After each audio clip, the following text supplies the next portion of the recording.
لیکن جب آپ اپنے بیٹے کو بیچنے کے لیے نکلتے ہو, اپنے بیٹے کا سودا کرنے کے لیے نکلتے ہو, اور جب منہ پھاڑ پھاڑ کے مانگے کرتے ہو, میں تم سے پوچھتا ہوں کیا بیٹا اسی دن کے لیے پالا تھا, اسی دن کے لیے پڑھایا تھا, اسی دن کے لیے لائق و فائق بنایا تھا کہ جب یہ بڑا ہو جائے تو میں اس کا سودا کروں گا؟ ارے بیٹا ہی بیچنا ہے تو جامع مسجد کے باہر بیٹھ کر کٹورا لے کر بیٹھ اور بھیک مانگ. تمہیں شرم نہیں آتی؟ تم غریبوں کے یہاں جا کر جہیز کی مانگ کرتے ہو. آج کتنی غریب بیٹیاں ایسی ہیں جو اپنے باپ پہ بوجھا بن گئی ہے, جو اپنے ماں پر بوجھا بن گئی ہے, ان کے باپوں کو رات میں نیند نہیں آتی ہے. میری بیٹی کیسے اٹھے گی, میری بیٹی کے ہاتھ کیسے پیلے ہو گئے, تمہارے کلیجے کانپتے نہیں ہے, تم اللہ کے اس آسان دین کو مشکل بنا رہے ہو. تم نے یہ ساری رسمیں ہندوؤں سے لی ہے, تم نے یہ ساری رسمیں غیر قوموں سے لی ہے. مجھے بتاؤ اسلام میں جہیز کا کیا کانسیپٹ ہے, اسلام میں جہیز کے کیا معنی ہے؟ تم نے کہاں سے یہ جہیز کی بدعت اخذ کر لی؟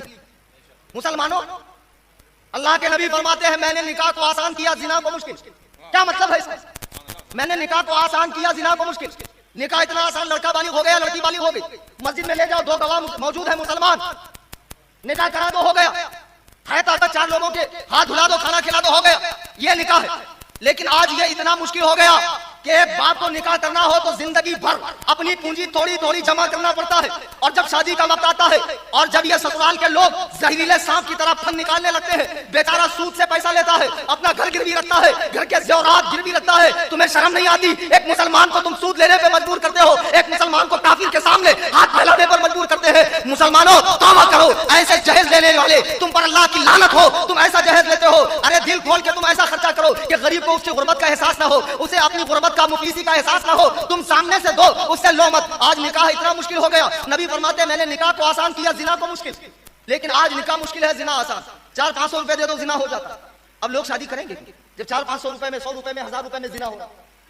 شادیاں کریں گے کیوں؟ زنا کریں گے. شادی کرنا آج کتنا بڑا مسئلہ ہو گیا مسلم معاشرے میں. طرح طرح کی بدعتیں اس کے اندر آ گئی, ہلدی, مہندی, رت جگا, چپل چورائی. یہ ہنسنے کی بات. اور شادی کے لیے بج رہا ہے بابا صاحب کے سامنے ڈھول تاشے. خبردار خبردار, سارے امام یہ عہد کر لیں جس شادی میں ڈھول تاشا بجے گا ہم نکاح نہیں پڑھائیں گے. نہیں بجتا اچھی بات ہے, بارات کے ساتھ نہیں بجاتے ہوں گے, گھر میں جا کے بجاتے ہوں گے, ہوتا ہوگا. اتنی دنیا تو ہم نے بھی دیکھی. ماں کے ارمان ہے, باپ کے ارمان ہے, بہن کے ارمان ہے, گھوڑی پہ دیکھوں.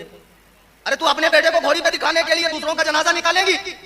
تو خود بھی تو سوچ کہ میں بھی, میرے باپ نے میرا نکاح کیسے کیا. اللہ کے بندو نکاح کرو, اور غریب گھروں میں, یتیم گھروں میں, بے کس بچیوں سے بالکل نکاح کرو, ان کو لے کر آؤ, ان کو غربت کا احساس مت دلاؤ. تمہارے اندر طاقت ہے. مجھے ایک جگہ قرآن حدیث میں یہ دکھاؤ کہ شادی کے دن لڑکی کے گھر والوں کو کھانا کھلانا چاہیے. چلو دکھا, لڑکے والوں کو کھلانا چاہیے. رولز تو یہ تھا کہ دلہن لانے کی خوشی میں پہلے اس کا مہر دو. مہر تو دیتے نہیں, باندھ تو دیتے مجلس میں 2 لاکھ 5 لاکھ. اب مرنے کے بعد عورتیں آ کے چوڑیاں پھوڑ کے معاف کرتی ہیں. ابے بھکاریوں, جب تمہاری حیثیت ہی نہیں تھی تو کیوں اتنا باندھا؟ کم باندھ دے, عورت کو خوش ہو جائے, وہ اس کا مال ہے, اس میں تیرا حق نہیں ہے, جو چاہے کرے.